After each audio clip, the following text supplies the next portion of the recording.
Okay, hey everyone, how's it going? My name is Sam. Thank you guys again for tuning in to another episode of Sober Stories, where we interview sober people, badass sober people in sobriety. And today I have a very special guest. His name is Keith.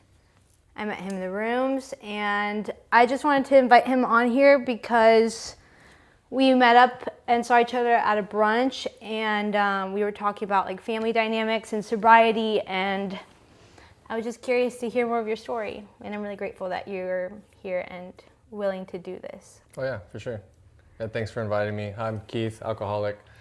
Yeah, so I guess let's go. Let's kind of just start where it kind of all started. Growing up, I grew up in Venice, and I lived there for most of my life. Actually, still live pretty close by Marina del Rey.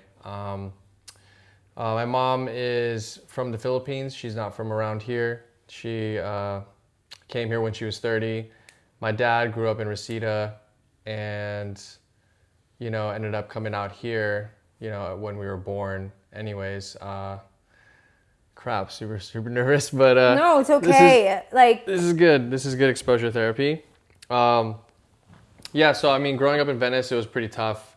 Like, my mom didn't realize she was kind of getting with an addict and an alcoholic himself. He's one of us, essentially. That's what we like to say in Alcoholics Anonymous. And I think I guess my introduction into this disease, like this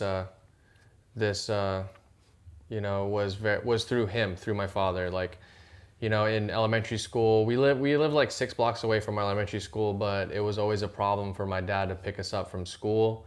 We would even stay at the after school programs there and still be the last kids there, like me and my sister. I do have a 14-month older sister than me, so she was in a grade higher, so we both lived in the same household, of course. And we would have to find a way home, essentially, if my mom couldn't pick us up. But she was the breadwinner of the house, too. So my dad was supposed to be, like, the stay-home dad. And it kind of, like, never... He would pick us up, like, once in a blue moon, and then my mom, works from, like, 8 to 4, maybe, like, 8 to 6. She's gone all day. So, we would be the last kids there. And... kind of like latchkey kids, a little bit. Yeah, kind of just even helping like the people who run the program, like the after school program, like close and stuff. Like we were just kind of like the last 2 kids there, and even like the people there were just like, hey, where's your parents? Like what's going on? And it was hard because like back then it was like early like 2000s. Like cell phones were kind of a thing. But like most of the time like. My mom's just like on the floor. She's a housekeeper for like some place in Beverly Hills, so she couldn't even really kind of communicate.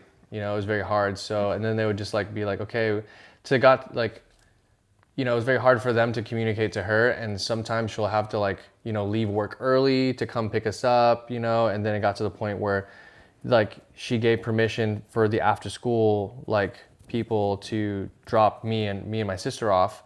And we would get home and, they would like knock on the door and then see my dad like in his underwear, like super cracked out. And like, this was before I even knew what it was. I was just like, oh, dad's like kind of doing this chicken walk thing that we would, that's what me and my sister kind of like came up with. We're like, okay, and so we were just like walking. We didn't like, of course, it was embarrassing. We didn't know what to say to them. But I'm pretty sure like they never brought it up. We just kind of thought it was normal, And when we get home, we'd call my mom and be like, hey, like so we're home. Dad's doing his chicken walk again.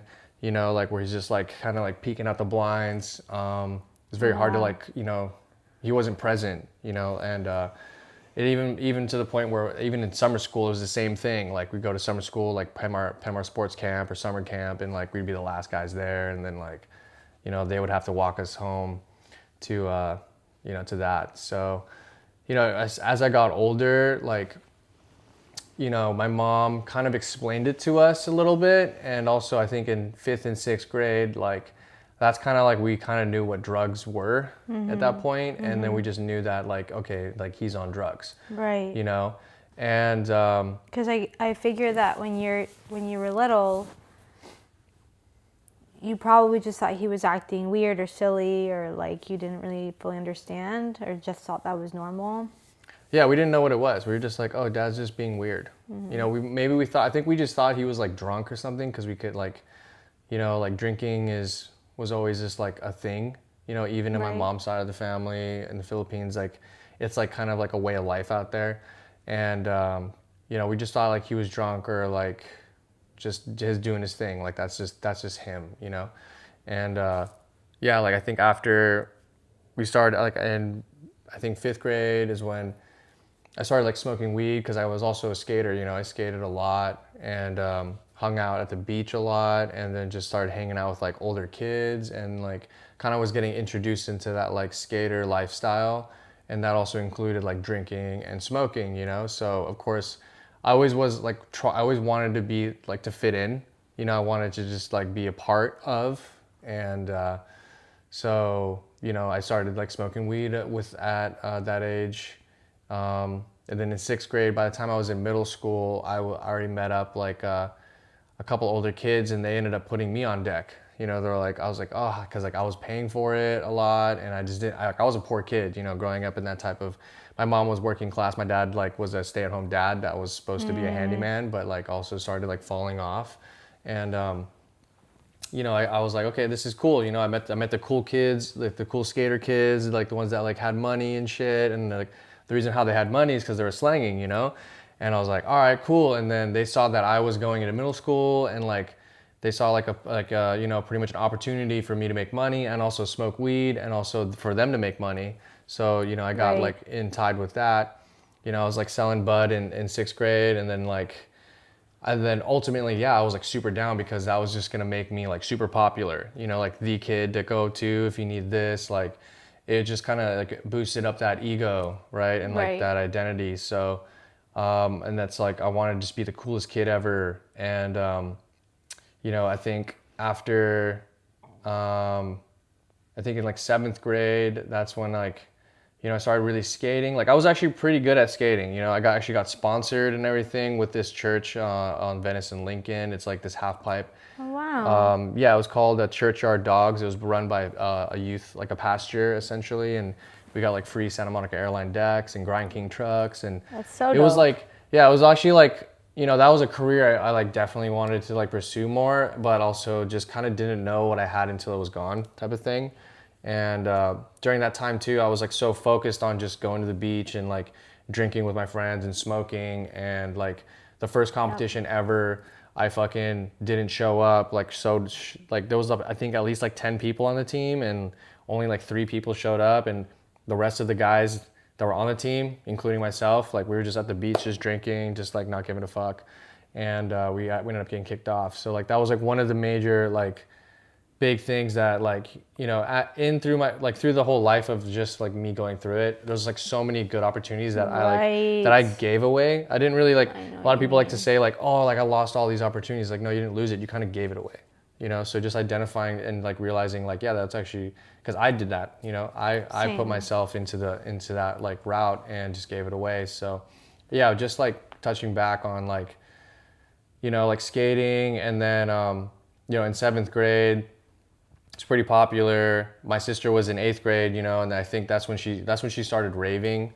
you know, like she was also like in her own thing, hung out with a lot of like Culver City kids. You know, the Culver City kids were like the scene crowd, and they were the ones that were going to like all the raves and all like before it was well mainstream too. This was like fucking 2007, 2008, you know, and so she pretty much was hanging out with all them, and like she even was dating like this guy who like, sorry to air out her shit, but I don't think she'll care. But you know, started like dating this dude that sold pills, you know, like ecstasy and like Molly and stuff. And like that's when I kind of, you know, she introduced me to that too. She was like, Keith, you know, like these are dope. Like you should check this out. And I was like, yeah, for sure. You know, like we're like, me and my sister have a really good relationship. Yeah. Like growing up and just kind of like that. And also we grew up in the Philippines for like 4 years before coming here. Oh, like wow. we were supposed to like stay there Like we went to we started school. My mom wanted us originally to live in the Philippines till we were 18, and then my dad's side of the family was like, no, I don't want to see I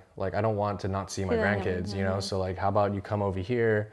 We'll pay for your private schooling, you know, and that pretty much only happened for like 2 years, and then we ended up going to public school just like regular. And then I mean, yeah, but we did start out there, you know, with our lives which would have been a whole different like story, but also at the same time, I think I probably would have been like in the same type of shit, you know, like still trying to do the same shit, probably like who knows what. But I'm like, it's just so funny to think about. So crazy.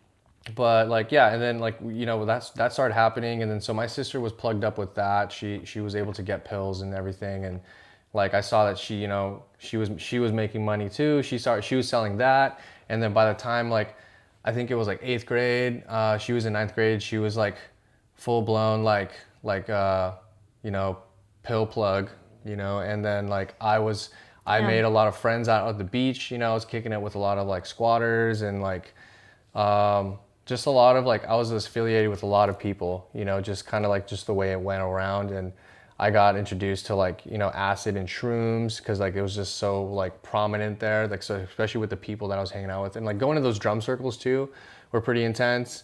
Like I remember. yeah, those were some good times. That was but something. It was a trip.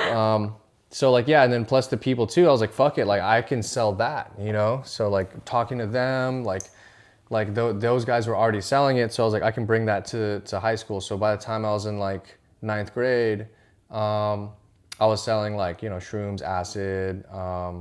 My sister had the Molly and the ecstasy, and then I was also selling bud. I was also making wax, you know, at my place because my dad, we were doing like the butane runs. This was like when it was before it was even in the pens, you know, kind of just. Wow. Oh, yeah. Old school. Like old school, you know, and my dad kind of got wind of it too. Like he knew that I was like pretty popular, and he knew that like I was smoking weed. And even in middle school, when I would come home from school, like I would just like go home and I would just eat everything in the fridge, and my mom didn't know. And like it also smelled like, she thought was like a skunk. She'd be like, oh my God, that skunk is back. And I'm like, me and my dad would just like look at each other and laugh. That's crazy. And then you know, I'd just like fall asleep on the couch like as soon as I get back home from school. Like it was just all this thing. So my dad kind of knew because he's an addict, you know, himself. Yeah. And he kind of knows about this, and he didn't care. He was just like, oh, that's funny, you know. And in high school too, like he knew that like, you know, I was selling a bunch of shit. And like my dad was a big like crack and like coke. I mean, before even recently, like, well, recently I found out like he was like really into heroin. And because he's been married twice, you know, he doesn't really talk about his like first marriage and like my half brother and stuff. But since I've been sober, I've been like actually like present to like talk to his sister, you know, my aunt, and kind of like find out about like that past life of him. So, which helped me like really understand him in a way too. Right. So, but like I'll touch base on that like in a bit. But yeah, growing up in like, you know, yeah, just being in high school with my dad not caring what I did. He knew what I did. We were like kind of, you know, to the point where me and my sister started finding out that like some stuff was missing in our room. You know, like she had a stash of pills that she was selling, you know, in her room. And then I had like my shrooms and acid and like, you know, I had like some Vicodin and bars and stuff like that through other friends, you know, because it's like when you're surrounding yourself with dealers, essentially, you kind of just have everything like, you know, available to you. So you start trading, you know, like I had a friend that had a script, so he was getting like Adderall and like bars, like, and then I had a friend that was like, you know, like my beach friends that had all the shrooms and acid, and like even like DMT, if I wanted to get it, I can get it. It was so like easily available to me. And I just like that, you know, like that type of like dynamic. That dynamic, because I felt like the cool, like, you know, like anything that you needed, like I can get. Exactly. And like that ego and that pride, like I was like, exactly. That was like my identity. And like my sister is definitely a lot smarter. Well, you know, like, yeah, she is a lot smarter. She had more things going for her. You know, I got caught up with the police a decent amount of times, and like just figured that like, okay, like she's gonna make it. You know, she's gonna be the one that makes it in the family. Like, I'm just gonna go on the streets. Like, I got this good thing going for me already. Like, this is the way I'm gonna, like, I'll learn on the streets. She's gonna learn on, like, books, right? And then, yeah, they were also like a lot of attention was paid like towards her, because like my dad had like there was like a lot of double standards as well too, because like she's like, you know, the only like the daughter in the family. He doesn't like want her to have boyfriends, and like very strict on her. But like with me, he was so super lenient. He didn't care if I was like, I can have a girlfriend, you know, I can have like I can be out all late, you know, like I don't need to come home, you know, type of thing. Like, which was interesting too, because I thought like this was cool because like we were bonding over this, and I was like, oh, I have the coolest dad. Like me and him are like best friends, you know. And it got to the point where like we were like trading and using with each other, like as he had a Vicodin prescription, and then also like a Xanax prescription for anxiety, and you know, then he got wind that I was like selling, so he was like, oh, this is super cool. You know, instead of like actually having me like stop or anything, he was like, oh, this is cool. Now I got my own personal drug dealer. Wow. You know, living at the same house with me. And like also, yeah, that's what I was saying. Like me and my sister noticed like some of our shit was missing, you know, when we'd come home from school, and we'd like knock on my parents' door, and my dad would open like all like, you know, like either like rolling on ecstasy or just like tripping on acid or just whatever the fuck. And he'd be like, yeah, like, hey guys, like, sorry, I took some of your shit, but I left $20 in there. And I'm like, yeah, we saw the 20, like, what the fuck, you know, like, just tell us, you know, because like we didn't care, but we didn't really also know, you know, about like how big this really is, just kind of normalizing it. And it was a fucked up situation too, because in like the way that my dad, since he wasn't working anymore, he was just kind of like pawning my mom's jewelry in this to get money, and then and then he would like use that to pay us, you know, essentially in a way. Wow. So it was like super fucked. And then like I remember actually going with my mom. This was happening way before I was dealing too. Like my dad was like pawning a bunch of shit for her, and just to keep his addiction going. And I remember as like a little kid, I would go with my mom to a bunch of like all 3 different pawn shops around here, and like you know, and she would come in with the pink slip. She would find it in her drawer. You know, she'd like also list like as soon as she'd see my dad fucked up, she kind of already knew like how this would happen. So she needs to like look for the pink slip that they give you in the pawn shop. She would usually find it, then she would have to go to which one it is, and then like talk to them and kind of make out a deal, you know. And it was just like, you know, it was just like an ongoing thing. And yeah, so we ended up yeah, that was like a weird way of doing it. Like didn't really trust, like also he got allowance too, which is like kind of interesting for like a 40-year-old dude to get like $20 allowance and then while me and my sister would get $5. So it's kind of nuts, you know. It's like, I don't know. From your mom? From my mom. She sounds like a sweetheart. Yeah, no, my mom is the best. Like she tried and worked her like hard. Like she is honestly like the backbone of this family, like keeping it together. And there's like countless of times where I was like, why don't you leave this guy? You know, like you deserve so much better and everything. But it was just like against her religion, you know, like she can't. And like I think also going back at it too, it's like she doesn't want, like she would kind of get a lot of like ridicule or something like from like her side of the family if she were to leave. And like out of all her family in the Philippines, she's the only one that kind of made it out here. So it's just like I think it is like an ego and like a pride thing too, you know. But she also is a very caring person. You know, like she loves him for who he is, and no matter what, which is even through the thick and thin, which is like a big unconditional love. Yeah, unconditional love, you know. Because my dad does mean well, but like he's just so caught up in his shit, like he just can't. I don't know. My mom told me this thing too. It was like, you can't take care of anybody if you can't take care of yourself. And she used to tell me that all the time growing up, you know, and like just like make my bed, you know, to clean my room, to do all these things. But I was just like, no, I got this, you know. Like I always thought that was like kind of lame, like those sayings, like, oh, yeah, that's lame, like whatever, mom, you know. And then getting sober, I finally that finally like hit me, you know, because it's like for so long I was just trying to like take care of myself, and I was like taking care of myself, you know, after like that all happened, like me selling to my dad. Like we also threw a lot of house parties in high school because we had like 5 different high schools at our house. Like almost, it was started off as like kind of like a birthday kind of weekend thing, and then it started turning to like every single weekend. Wow. Even some off days too, like where like during school days we'd have like so many people over, And my mom would come home and like there's nowhere to park, you know. No way. She'd have to like walk through the living room and it's just like jam packed full of people, like just to like go into her room, into like a little sanctuary. Aww. And like she would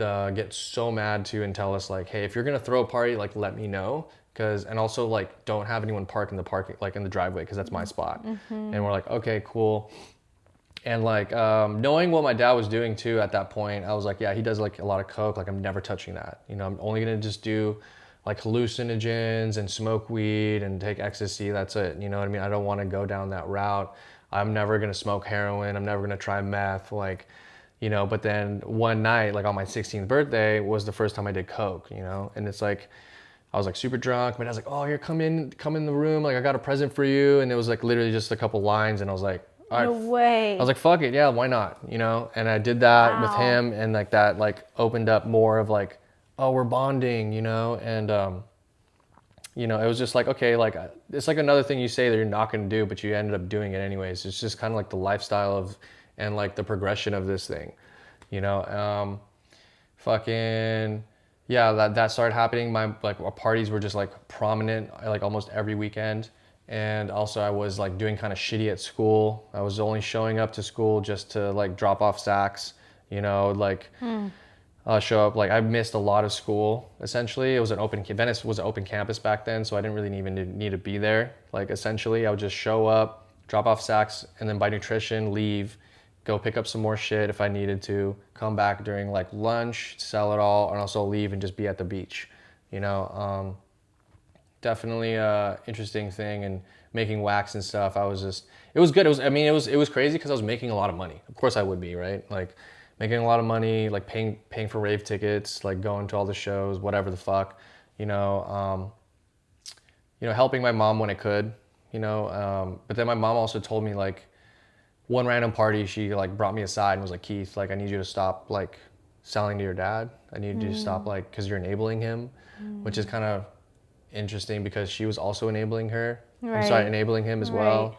But I mean, just yeah, coming from her son to like, you know, do that to, I guess like I didn't really like see what it was, you know, until she kind of said that, and I was like, you know what, you're right. Like, he's my dad.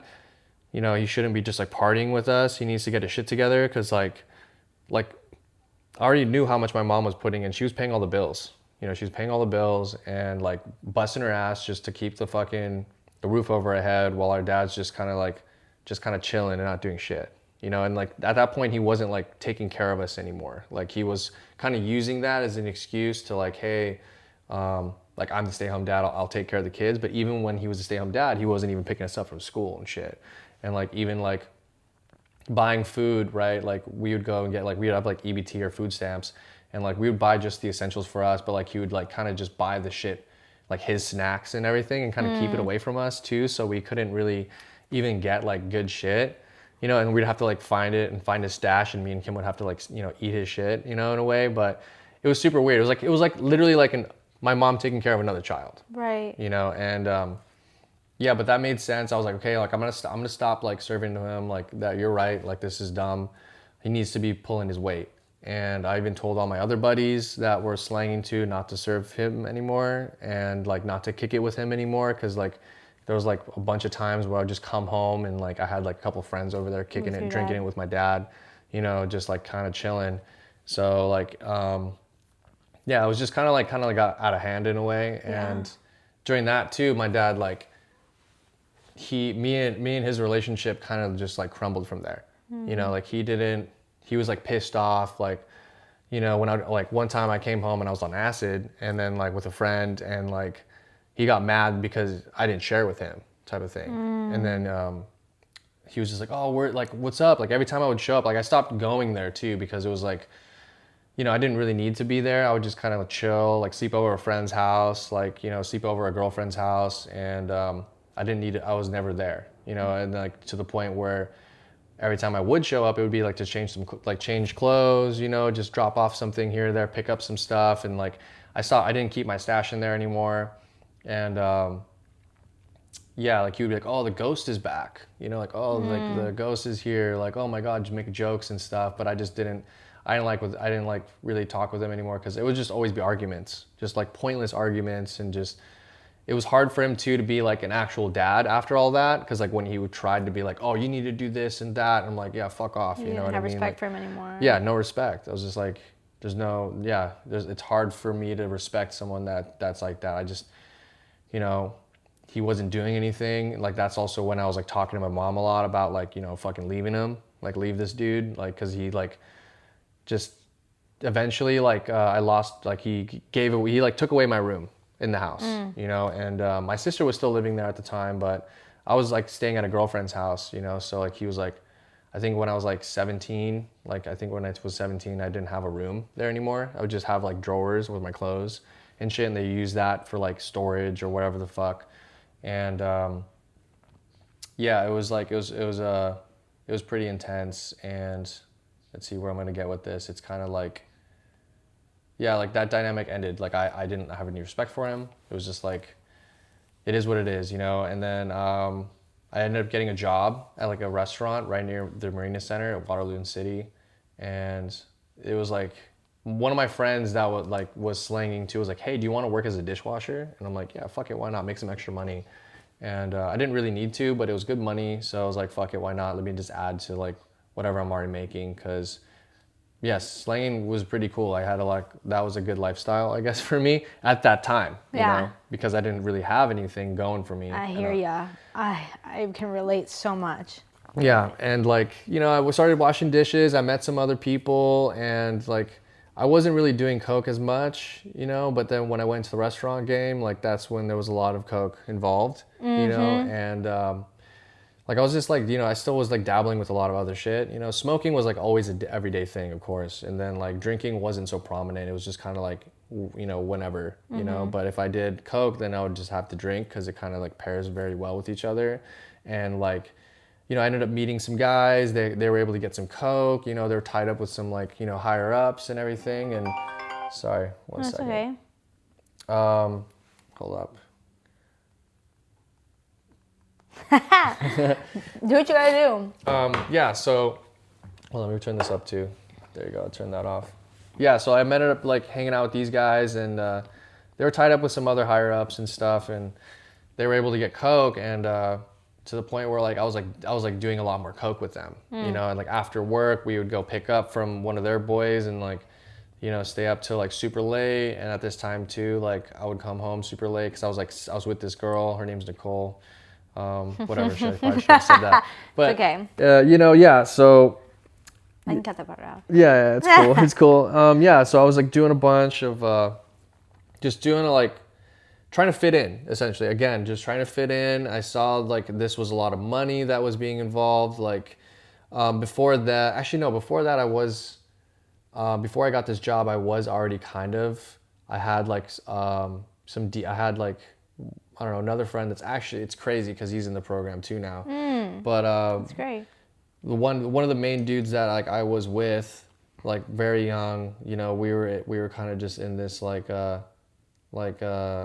this group, this friend group, you know, and then that were all like kind of like hustlers, you know, we're all just hustling, you know, and you know, I started selling I started selling for this kid, and he had a lot of coke, you know, and everything like that. And to that point where I was like selling coke to my dad, you know, that's what kind of started me selling coke.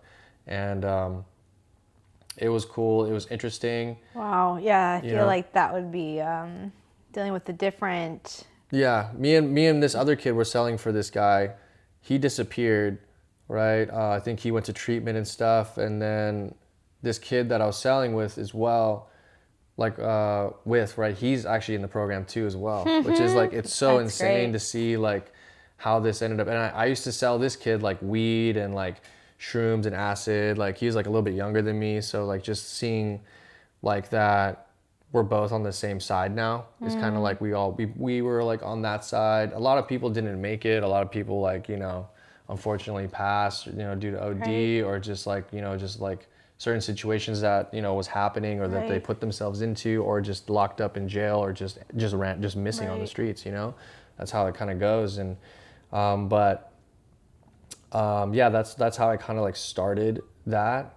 And then I got that job, and then I just noticed that they were doing a lot of coke. So I was like, sick, you know. And then I saw that they were getting really good prices on their coke, and I was like, okay, like I want in on that, you know. And of course they were kind of like gatekeeping it in a way, but to the point where like they were spent, like they were using all of their money at work to get, because everything would be fronted, you know. And so I was like, fuck it, like let me try and introduce myself, like let me try and get like in on this, you know. And that's like, I was very good at like, you know, meeting and getting myself like the right plugs, and just like, you know, like it was like a connection type of thing that I was like pretty good, like I'm very personable, like I guess in that way where yeah, you know, like to the point I think they also kind of needed me to do it, you know, like because they couldn't get fronted anymore, so like that's how I was able to get introduced to like that guy, right? And then I was really, it was, you know, I was like, that's when I was starting to sell a lot more coke, and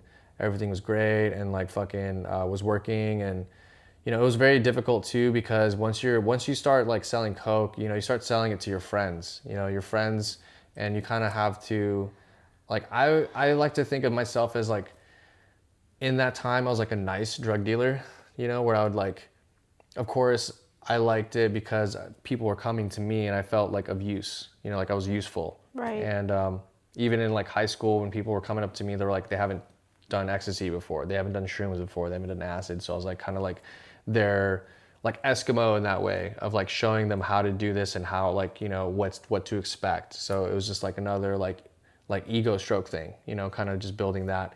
And like they so yeah, I ended up doing that, selling to friends, and it was difficult because, you know, I would have to like lie to them and tell them that I'm sold out.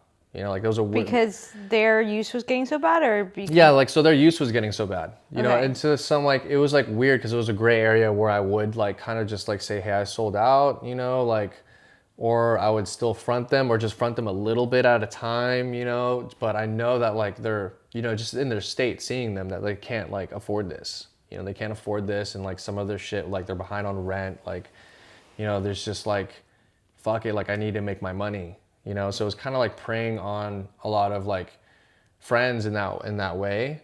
And some people can afford it, but then like, you know, half of them couldn't, and it was kind of bad. Like I felt bad doing it, but also didn't at the same time. And it was there's this one guy I used to work with at a kitchen, and like I knew that his how much he was making each month, because like we got to that point where I kind of know how much he's gonna make. So I would front him just enough for like it would be half his check essentially. Okay. And then so I know he can pay me back on that. Damn. And then if not, like, and then, you know, after he'll ask me for more, I'm like, oh, I'm sorry, I can't. I sold out, you know. And it's just like there's constantly a lot of people that were like that, I guess, in that way. Right. And Wait, hold on. Pause really quick, because I thought I heard a noise. Like I heard something stop recording. Yeah. No, we're good. Okay. I think maybe it was your phone. Oh yeah. Okay. But yeah, no, it was just bad because, you know, I thought I was like always a nice guy, but like I always wanted to be a nice guy, but I wasn't a good guy. You know, I wasn't like in that regard. So I don't know. It was just interesting. I did get, you know, when I was a kid, I went out like with the kids I was hanging out with. There was a lot of times where like we would go out late night and do like car checking. You know, just seeing seeing if people's doors were open. Right, this is before, I did that too. Oh my god. Yeah, this was like before like bipping and shit, you know, like all that crazy whatever. But like, yeah, we would walk around and just kind of like, just to get, we were just like, you know, just little hoodlums, you know, just trying to get any money any way how, you know, including slanging and just like also coming up on shit. And we were also like, I was like tagging a lot too, and in that lifestyle too, you know, you're surrounded by a lot of like other like-minded individuals in that regard, right? Yeah. Doing the same shit. Especially like Venice kids and like the skate park. And that crowd is all very much like that. Yeah, yeah. And it was, so like that's all it was. And we were just like, yeah, I actually got caught up a couple times doing that. I got caught up tagging one time. And so I had like a couple of felonies and like, on my record, I had like, I think when I turned 18, I had about like 3, but that's the shit that I like, that I got caught up with. You know, I'm lucky that I only got caught up with just those, which was kind of funny, but also not. I was on house arrest for a really long time. I was on probation for a really long time because I kept on getting cases, and I was trying to hide the cases from the judge, but my dad would always bring it up, and it was a weird thing because back then I would like dress up real nice, you know. I would like wear like these glasses that weren't prescription, but they looked like it, just to look smarter in front of the judge, and the judge would be like, "Oh, what the hell's wrong with you?" Smart. You know, and I'm like, "I don't know, it's just in the wrong place, the wrong time," you know, like trying to blame, like pointing fingers, just saying like, "Hey, it wasn't me, like I was just in my, like, I don't know, I'm sorry," you know, like it is what it is, and not like snitching out my friends, but just saying that like, okay, I was like, and you weren't supposed to be there. yeah, like I wasn't supposed to be there, I was just there, you know, and then fucking they put me on house arrest a couple times, and then when I was even on those house arrests, we were throwing a bunch of house parties and stuff, and it wasn't like I was never even on house arrest. It was like kind of nice. It was like a vacation away from the world, but I just had to deal with a fucking shitty dad, you know. Right. And like I even got a PlayStation 3 in Christmas when I was on house arrest. I was like, for sure, and I was just like literally on my PlayStation 3, and I was never home at that time too, so it was funny to see when I was at home for like that month like stretch of being on house arrest, that my some of my friends that I like kind of like didn't really talk to or like anymore, because I was like kind of just bouncing all over the place. I would like run into old friends and be like, "Oh shit, what's up, dude? What are you doing here?" He's like, "Oh, is your dad home?" And I'm like, "Why?" Wow. I'm like, "Why?" And then you're like, "Oh, I just need to buy some weed off him." I'm like, "Fuck him, buy some weed off me." You know, so I was like also still slanging while I was there and making money and playing fucking PlayStation 3, like some Black Ops. And my dad was like, "Hey, like, it's fucking annoying because like, oh, I'm not making any money." Because like he was trying to sell weed on the side too and everything. And it just didn't like really, like when I was around, I was like, I didn't know he was selling weed to my old friends, you know, until that moment. And then I ended up getting them all back on my side, like for my clients. Yeah. And I was like, "Oh, dude, fuck, those are my friends. Fuck him." And then that I think also pissed him off too, but because like that's what his like little source of income was at that time, and yeah, it was weird. Like we tried growing weed with each other, you know, and I helped him grow a lot of really good weed. He used to grow before I was born, you know, but he's like old ways. I kind of showed him like how to grow the new ways, and during that time too, we were supposed to split the weight, you know, once everything was done. As soon as that was finished. Like we cured everything. Like he ended up going back on his word. He does that a lot too. You know, he'll be like, "Oh no, like how about I give you some to sell and then I'll give you more to sell." So he was trying to put me on deck. And I was like, "Fuck you. Like I'm done." Like that wasn't part of the deal.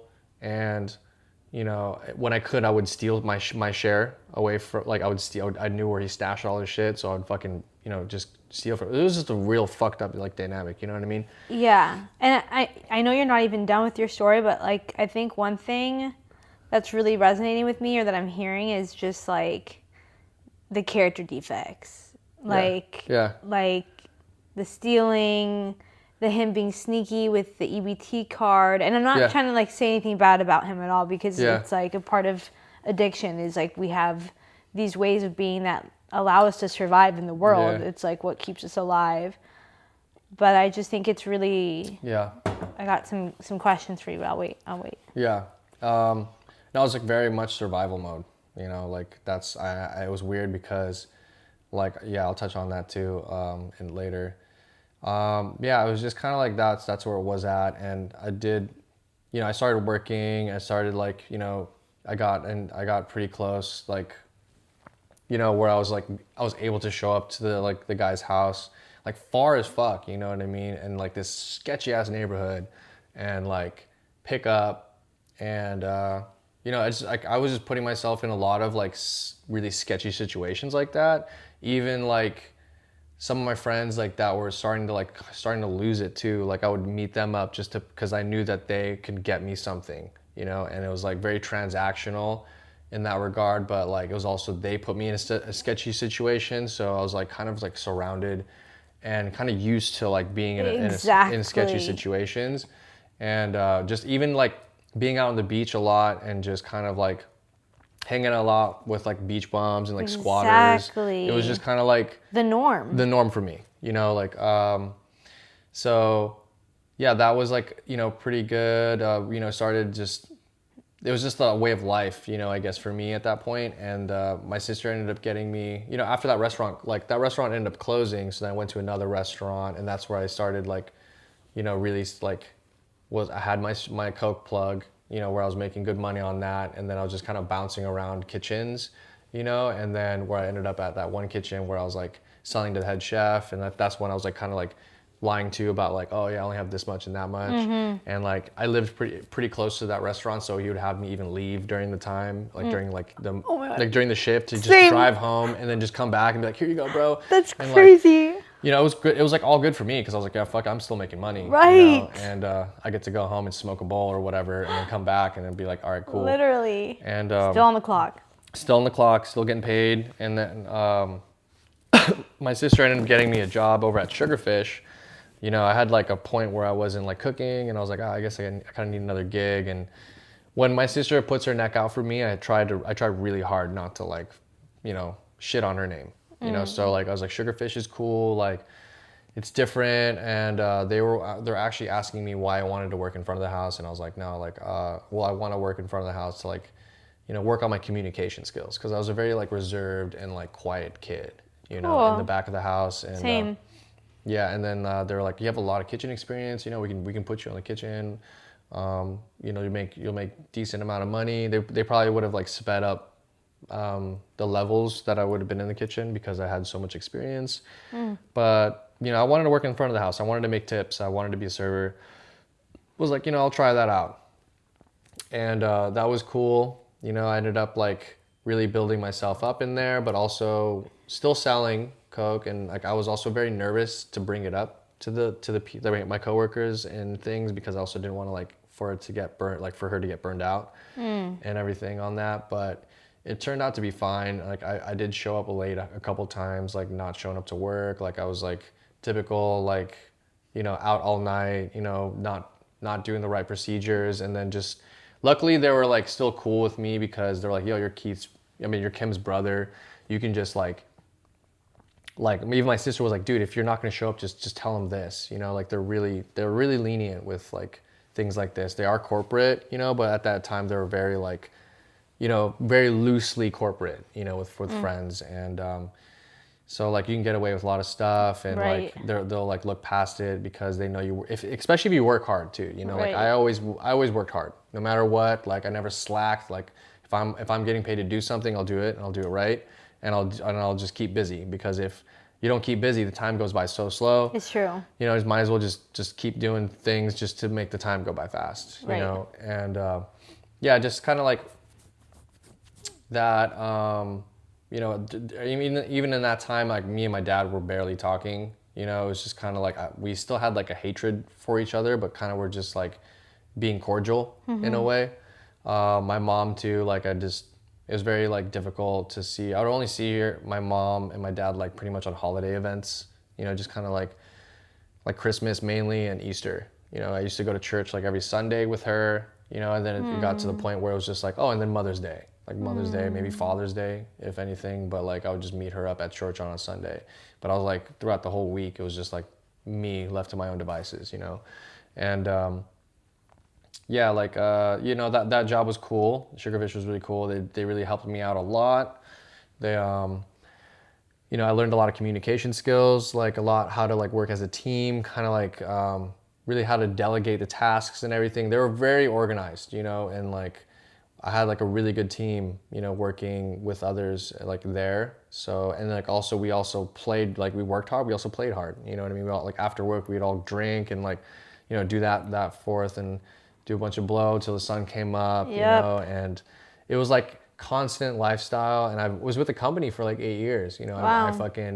I worked myself up to like a server, and the servers were making good money, and it's like a non-tipping restaurant, but like I was so good at my job that like I knew exactly like how to like manipulate, or not really manipulate, but like I guess kind of like they were like, we don't accept tips, and like you have to make sure that if someone is trying to tip you, you kind of like have to like let them know that we're a non-tipping restaurant, which is That's crazy that they're not a non-tipping restaurant. I know, that makes right? no sense. But anyway. It's because they have this like fee, right? And the fee goes to everybody, so like I guess it makes sense in that way. I see. So they just don't want like to get the guests to feel like they're getting double dipped. Got you know, it. so but like, you know, if your service is great, like, you know, if it's good, you know, but if you're just doing whatever to like, you know, just get paid, then that's like, you know, the guests will see that. But if you're actually like prominent, like talking to them, you know, the rapport, like, you know, just like very personable, and like you're good at your job and you have no mistakes, and like you're making sure that their drinks are filled up all the time, like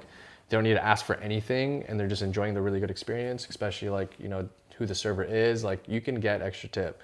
And like I was very good at that, you know, so it was nice until I started like, I moved up to like a management position, and then that's when I like really signed my soul away to sugar, you know, like it was like a mandatory like 6-day type of schedule, and I had to like really delegate a lot more tasks to like the team, and I was more of like an easygoing type of guy, you know, where I was just like, I didn't really like to tell people what to do. I just kind of expected them to do, Right. and like, you know, because like I just, totally get that. yeah, just like follow my lead, you know, Right. and but most of the people would just take advantage in that situation, especially when I was like, and it sucks because I made so many managers and like anyone that I worked with, I made them like look good. You know, they didn't have to worry about shit.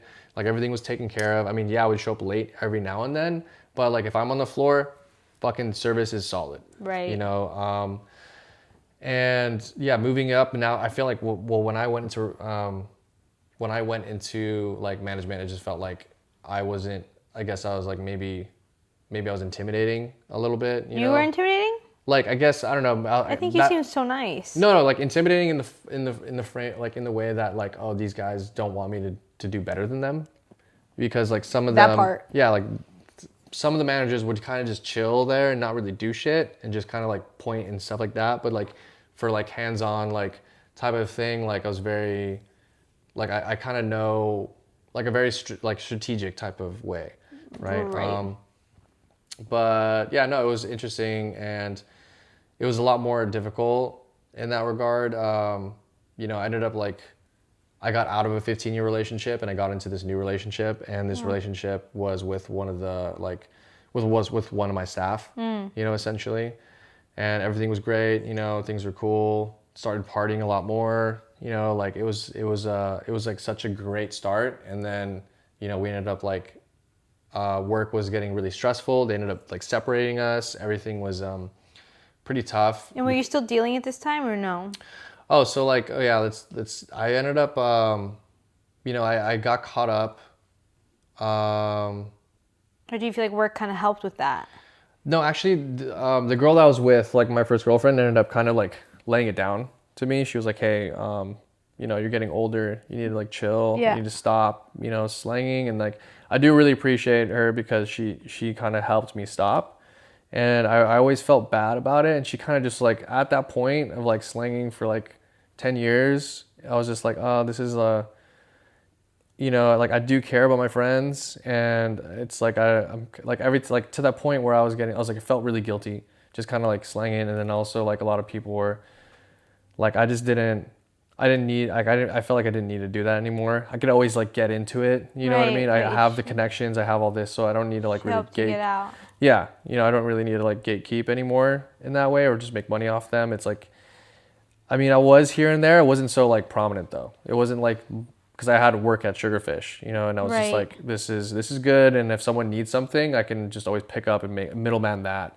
Totally. So I mean, I guess I was kind of, but it wasn't like my main thing anymore. Right. And yeah, like it was. So how did you kind of go about getting sober then? Oh, sober, yeah. Like it was like that whole thing, like the Sugarfish lifestyle, right? And then like ended up like losing that job. I like lost that girlfriend, you know, spiraled. I didn't have anything to do, and I always was hella depressed about my life. You know, I was like, yeah, I was like, dude, like this is interesting. I fucking feel you. This is interesting, but like, yeah, like I wanted more for myself, but I just never, you know, I was just like always selling myself short. Period. You know, and totally. I just like didn't do I think it's anything. a worthiness thing for me. Yeah, I just didn't feel like I was just there. And then also seeing all my friends that like were making it, I was like, fuck, like I'm still like nowhere, essentially. Like it's like, do I want to be a fucking manager at Sugarfish for the rest of my life? Like no. And like I never really got to like experience anything. And you know, also like the relationships that I was in. I think I was like, only had like 2 serious relationships, you know, and like during like that crumbled, you know, so I was like, okay, like I'm fucking cursed. I can't have like a good relationship. And then my life growing up sucked. You know, the parents that I had were like, they tried, I like fucking hated my dad, like fucking hella resentment towards him, like even just because of like outside issues of us like losing the house in Venice and just like pointing a lot of fingers, you know. Totally. And I also hated myself as well, like Yep. in my addiction, like if I misplaced something or if I forgot something, like I fucking, you know, I was very hard on myself, you Same. know. Like I would do like self-harm shit, like sock myself in the face, like just like random shit like that. And like, I just fucking hated myself, you know? So I needed a lot of drugs and alcohol to like kind of suppress that and chill me out. Exactly. Because without it, I would like freak the fuck out, I know. you know? Same. So, yeah, like after losing the job, like after losing the girl, I didn't have like, and also like a huge community of friends as well. Like that job, I had like a big amount of friends, you know, and it just kind of like that cut off, you know, everything was just like the world I knew crumbled, you know, and like I didn't have anything else to do except for just do more drugs. You know, I was like hella depressed. I'm like, how can I fucking suppress this? Yep. And I started drinking more, you know, because I just wanted to sleep. Just wanted to sleep my life away. I just like was, like even thoughts of like suicide were always were there constantly. Just didn't know how to do it. I mean, like yeah, I could have done it. Like I don't know. It was just rough because I drank more and more and more, and then started using a lot more and more and more, and I didn't know. Like I wanted to get out of reality, but I also didn't want to kill myself because then it would have like put my sister in a really bad place. I know what you mean. You know, and then also my mom as well. Like, you know, I didn't give a shit about anyone else, but like we lost a brother, you know, when like early on, a half brother. So I just did like, it felt like that would have hurt me more, you know, and I also like was thinking like, you know, that's like a pussy way of doing it. Like you got to handle it. Like living in that lifestyle too was just like, you're you know, chin up type of shit, like don't be a pussy, like sorry, but like you know what I mean, like do this and like you'll figure it out. So I was just always trying to figure out things my way, and like also very upset with the choices that I made because of like thinking that, you know, I can do it, right? But then really realizing like no, I can't. And yeah, I just started drinking a lot more, and you know, it put me in a really dark place, you know. And then also like with the amount of coke that I was using and the amount of drugs that I was doing, like it was just essentially like I couldn't be normal. You know, if I wanted to be normal, it felt weird. It felt like I was on drugs if I was normal. You know, like I needed the drugs to kind of like level me out. Right. And without it, I was like, fucking, I would spiral, you know? And so I was doing more drugs where it wasn't even working anymore. Like it started losing its effect. Exactly. You know, it was just making me feel more depressed. Exactly. So I drank a lot more and started doing a lot more coke, you know, started doing a lot of ketamine too as well. And I didn't really get enough sleep already as it is, you know, during that time when I was at like Sugarfish and shit. And then like, then afterwards, even like the days were kind of just like mashing up. Like I didn't know, or like dude, a couple times I would be up for like 6 days straight, you know, and just seeing like fucking random shit, you know, like started seeing like shadow people and like all this, you know, it got like hella paranoid too, like thinking that people were out to get me. I mean, I was like at that point not working. I was just like borrowing money from friends, like burning a lot of bridges with friends, and like it was just not a good look, you know. And a lot of people were worried about me. They were kind of like, holy shit, like this kid's like spiraling, you know. And my sister kind of knew about it. Some friends knew about it. They saw that like I was in a pretty dark place and they wanted to kind of do an intervention or just check on me. My cousin actually is the one who kind of brought me into the rooms of AA. She kind of like was like got worried about it too, because I mean, yeah, like my mom was really worried, my dad was really worried, even though I don't fucking talk to him. Like I would like FaceTime them when I would be at the pier like late night with like a bottle in my bag, just kind of like talking to them about like, hey, you know, like I'm sorry about everything. You know, like I was like kind of making my peace with a lot of people, you know, like kind of the point where like before you Right. kind of end Do it. something. Yeah, so they were kind of really worried, and my mom was like, I was even showing them, I was like, yo, Dad, check it out. Like, I got shakes. yeah, at the shakes, and he's like, dude, that's not good, you know? And, but I didn't give a fuck. I was like, whatever. And, yeah, I got to the point where I couldn't like sleep without it. I couldn't eat without it. I had to like sleep with the bottle, you know, and like every 2 hours wake up and just take a fucking swig. Yeah. And if I didn't have it, like I would like fucking make sure I had enough supply to last me till the next time, like before I run out. Like it was like all fucked, you know. The and anxiety of it. yeah, no, it was rough. And my cousin brought me in. She like, I went into the rooms. I was like, you know, I thought it was just like a unique case, like everybody else. When you first come in, you think like your shit stinks the worst, and like this isn't for me. It was like super weird. Like I figured that I was like, I'm not an alcoholic, you know, I'm more of like a drug addict. But you know, going into the rooms, like I think she celebrated a year, and that was like the first time I went to like, you know, the yard. The yard was actually my first meeting. It was a 10-steppers on a Thursday. And I was like still actually going in the, like I still had like a water bottle of whiskey on me. And, No way. yeah, and then like I would go in the bathroom and do bumps of ketamine and No shit. way. And like even before my cousin picked me up, I'm like, all right, I gotta do bump real quick. And then go to the fucking, on the ride there, I'm like fucking, like, you know, wiping my nose and everything, and like make like hopefully she doesn't know, but I'm pretty sure she fucking knew. Cause I ended up telling her anyways, like later when I actually got sober, I was like, hey, so yeah, I wasn't actually sober. She's like, yeah, I knew. She's so cool. Yeah, no, she's great, and like I'm really grateful that she brought me in, because like, dude, I wouldn't have anything that I have today like without her, and like mad props to her for that, because like I was fucking lost, you know, I didn't know what to do. I was always like trying to figure out things my way, and yeah, the first time I went to the yard, I was like, I think this was like last year in July, and that's like my first taste of AA, and after. Like, you know, so I went to I think I was just going there mainly, and I went to another meeting in like 14th and Olympic over there next to Cove Skate Park where that she used to go. And I used to only just go with her. Like when she went to meetings, she would like bring me along, you know? So then I was just kind of there, just like super bummed out, you know, like I just didn't know what to do. I was just like still really in my head, really depressed about like, you know, losing everything, like friends, girlfriend, work. Like I fucking built myself up in that company so well that I just fucking gave it away, you know?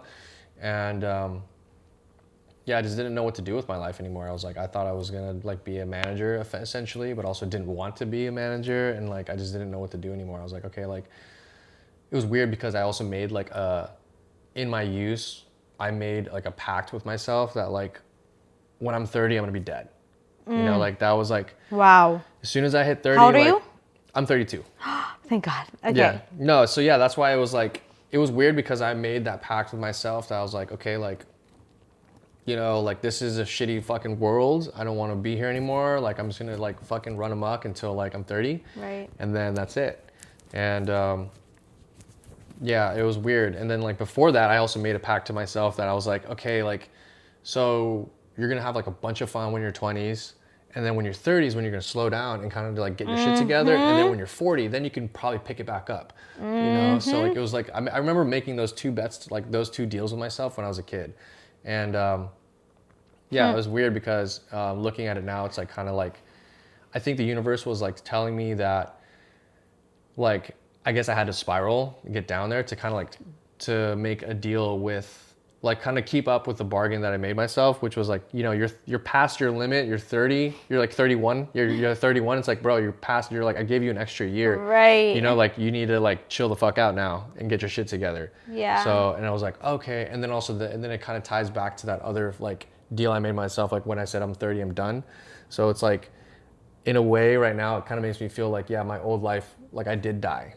I died, my old life like died, and Beautiful. now I'm like reborn into this like second life. Yes. So like I had to like really burn my first life down to the ground, like literally, like Right. and live in that like hell Literally. for that long to really appreciate the new life that I built to get. Exactly. Like have to really like endure that pain Yeah. to then get purified and come out the other side. Yeah, and really like see what it is, you know, because I was just so stuck in that cycle. You To know, actually like, be able to enjoy life. It's like we had to go through all this shit because yeah.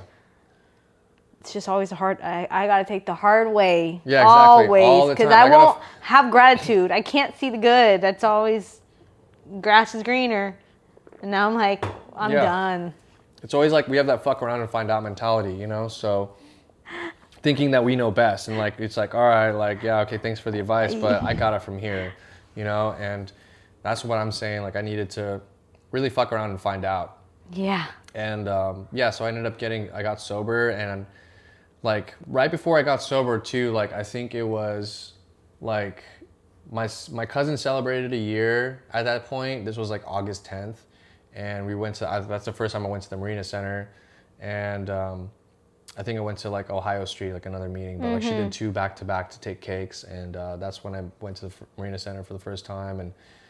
And, you know, I started like really starting to get it, but not really, because I was also still very depressed. I was like very depressed. I didn't know what to do. I was still drinking and using. I tried, at that point though, I think I stopped, I think like around like August, like 14th, I was like, okay, you know, I'm gonna try and give this a shot. Like I'm gonna try and like stop drinking. And then when I stopped, I realized like I was feeling really sick. You know, I was like, I just like immediately like cold turkeyed it. You know, like I was like, trying to stop, and I was like puking up bio, and I was like fucking really shaky and shit. And like I just didn't, it felt like I was like dying from the inside.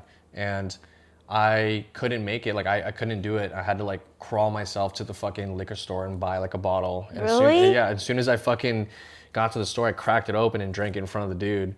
And like I was like shaking as like crazy. Oh my you know, gosh. and the guy was like, "Are you okay, dude?" And I'm like, "Yeah, man, I'm good. I'm fucking good." You know, just like you're trying to having drink this shit. physical withdrawals like crazy. Yeah, it was bad. You know, because it was weird that I didn't. I was like kind of, that was like a little that kind of like scared me straight a little bit. I was just like, why the fuck am I like this? Yeah. Like I was able to like functionally use and drink for so long. Like what the fuck is this? You know, Like a new side. the new side of it, yeah. And I was like, okay, this is not good. And then I called my cousin. I was like, hey, yeah, so I can't quit. Like it was like I was scared. Like I was shaking a lot. I was like puking up these like bio. I was like really like about to die or something. And she was like, yeah, you could have fucking died. You can't do it like that. You got to like lean off of it, you know, like lean off of it. So instead of like, like my daily use was like 2 750s a day, and then plus like a bunch 750s. like 750 milliliters, like the fucking, Okay, got it. the bottles, like the tall. So I drink 2 of those just for myself. Okay. Of like whiskey or like whatever the fuck, like Wow. tequila.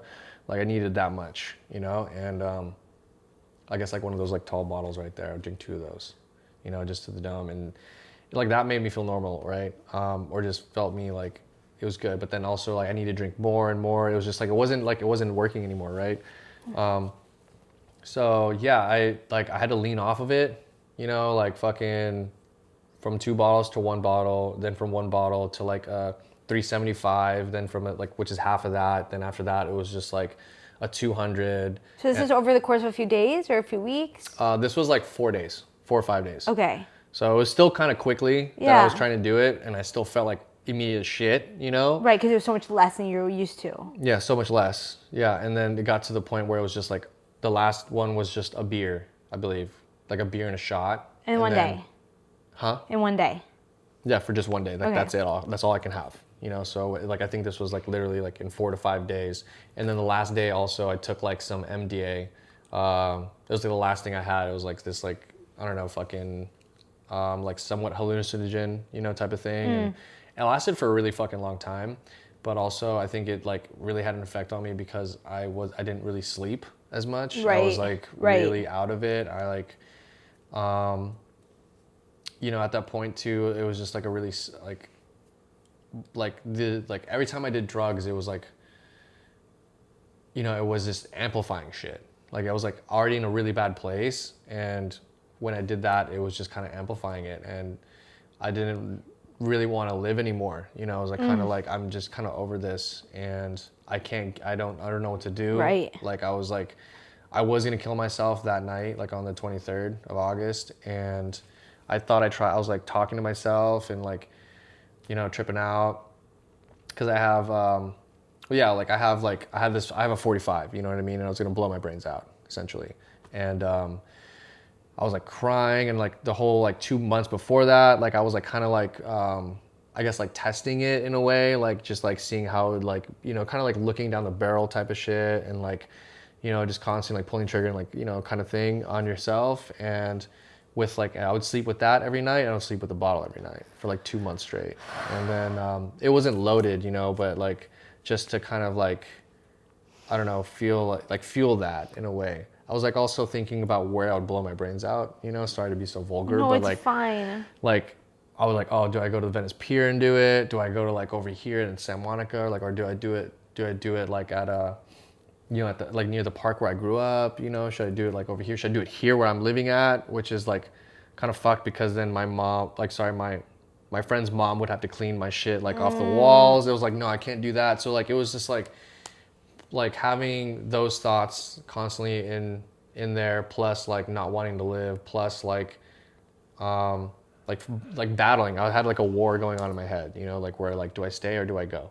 And yeah, it was like very tough, because I'm so happy that you're here. yeah, me too. And it was like that night though, like, so when I was tripping, it was like when it was fully loaded, you know, it was fully loaded, it was cocked, it was ready to go, you know. And like I was like fucking bawling, I was like crying, I'm like, I'm actually gonna do this. And it was gonna be at fucking, yeah, like my friend's like mom's place. So I was just like, and I was like very paranoid at the time too, because I thought like at that point, like people were like out to get me, you know. I thought people were in my apartment, I thought people were like on the roofs and shit. Like I was losing my mind, you know. And you know, I was like talking to myself, I was like, dude, I tried everything. Like I've tried every fucking thing. Like I thought I tried everything, you know. Like I tried like switching drugs up, I tried switching alcohol up, I tried like, you know, I was like, I'm fucking done, like, you know. And then all of a sudden, like this, I don't know, call it like some sort of God shot or something, but, or even like the universe kind of coming in and being like, you've never been sober though. And Oh my God, go. yeah, you're like, you've never been sober in like your whole time using. I never given myself a sober October. I've never done like any like break or anything like that. Like it's always just constantly been a different state of mind for like since I was like 12, you know. And I was like, fuck, like, okay, fine, you know, like you're right. You're actually right. Like I've never been sober since like I was like 12. And then Don't cry. yeah, no, it was weird. It was like, okay, like how about this? Like it was like, how about you try being sober? And then if that doesn't work, then you can blow your brains out, right? And I'm like, okay, yeah, let's do that, all right? And then that's when I decided to like be sober, you know, and then try this out. And then when I was like, I didn't realize like I already cut out like coke, I cut out like ketamine, like last thing I needed to cut out before that was alcohol. So like that was the last day that I drank and everything, because I was leaning off already on that point. Right. And then the last thing I took was that MDA shit. And then the 24th was when I had nothing, you know, like nothing in my system, like didn't ingest anything, didn't take anything. And I was like, okay. And I was still like kind of withdrawing and still tripping out. And I think I went to the Marina Center. I decided to like just to go to the rooms myself in a way, but I also just didn't like it. Like it was weird for me. But I also knew I couldn't be at home. Like if I was at home, that's when I like those thoughts and that shit would like kind of just like eat away at me. And I'm like, I can't be home. Like I need to just be here. And like here feels better, because like then it's like, it's kind of keeping me in check, you know, where I'm like, at least I'm out in public and I'm like here and like being around like these people, like I guess that can help me out. Exactly. You know? And then I met an individual who like she shared about like looking at the similarities, not the differences. Right. You know, and then that's when I was like, okay, you know, I went up and like thanked her for her share, and started to like really like look at similarities, because I like by that time I started hearing more stories that like I just because they weren't very similar to mine doesn't mean like there was a lot of similarities in there. And the struggles, you know what I mean? Exactly. And you know, I started really going. And then also during the first month too, when I was going, I met another really good guy, a really good friend of mine. You know, we're trudging buddies. He's like 4 days ahead of me, you know, and that's also, I like What's his name? Adam. Yeah, Mr. Adam. And yeah, me and him, like, for out of everybody, I can relate to him the most, you know, because like he was also like in that type of lifestyle, you know what I mean? And Right. like, I was just like, okay, like we ended up meeting up because like I lived like probably like I still do, I live like 6 blocks away from the Marina Center, and he lived like similarly down the way. So like we ended up meeting up on Washington, like both heading to a meeting. We're like, hey, like I know, like you going to the spot? And he's like, yeah. I'm like, all right, cool. And then that's when we started like talking and really getting to know each other. And this was like you know, when I was a month in and he was like also a month in. So we both really didn't know anything about this. Like this was my first run ever. Like I didn't even know about AA until or treatment or anything like. Right. Which Same. is super weird because I actually grew up on the same block as Clancy from PG. Okay, I don't know him. Like, so it's another like it's another sub spot. thing. It's like another sub like alcoholics thing where it's like the PG group. Okay. And like someone actually made this like this connection for me because I was talking to him at the Marina Center and I told him where I lived in Venice, and then he was like, "Oh my God, you live on the same block as this other individual who's like really big in AA and PG. Like he's the one who started it, like founded it." Oh, really? So, and it was weird because I remember as a kid, like before I used and shit, like our backyard's connected, you know, like our this back wall and then his back wall. No way. So I would sit You're on there. kidding. Yeah, I would sit on there, and then like with a couple of friends, and we get like free hot dogs and sodas, and they would have this event every Saturday morning, and I'm like, we didn't know what it was. We're just like, oh yeah, let's eat some food and Shut like up. all this. So like we thought they're just having a barbecue every Saturday, but realistically, it was like something that Clancy does for like an AA thing. So like wow. it was weird because like everything was like kind of like AA was always there. Right. Like even growing up, my dad did go to treatment, and then it was also kind of sweet too because Clancy's wife, I think her name was like Shirley. My mom's name's Shirley, so like they both garden. So my mom, like Shirley, would kind of walk around and like also knock on my door and be like, "Hey, is your mom home? You know, is your mom home?" Like just talking about like gardening stuff and everything. But I'm pretty sure she damn well knew like that me and my sister were like living. Like she probably saw my dad like the way he was, right? And like she knew. She definitely knew, you know. And then like even like as we got older, me and my sister, my dad did go to treatment, but we didn't like really know. He was like, they used to call him like the 30-day wonder. So he went to like Claire Matrix. He went to the rooms. I think he probably went to HA or something, and then met some other friends, and then like one of his friends actually passed away, so we went to a funeral thing for him, like a service, but it was actually held like in a meeting hall. So that was like another taste of like me going into a meeting, but I didn't really realize what it was until like recently, right? You know. And yeah, no, it was interesting because it's like, yeah, even like when I worked at Waterloo, like that restaurant, the first one I ever did was washing dishes. I used to skate by Marina Center all the time, and like when I'd go home, and I always like looked at it, I'm like, what is that? Like I always see a lot of people smoking cigarettes and drinking. I'm like, is that a bar? Right. You know. And then like years later when I got sober, I'm like, it's fucking right there. You know. So it's kind of like an interesting way to think of it, but it was always around. And then it's just I finally crossed paths when I kind of made that decision, you know, to do so. And yeah, no, that first month was pretty intense, and realizing too how physically dependent I was on it, and also mentally dependent. Like my body didn't know how to function. You know, like it was running my body, like the way I think, the way that I like, you know, just like even conversate with people, just to even get through the day. Right. You know, I needed to have that. I needed to have like a lot of coke in my system. I needed to smoke.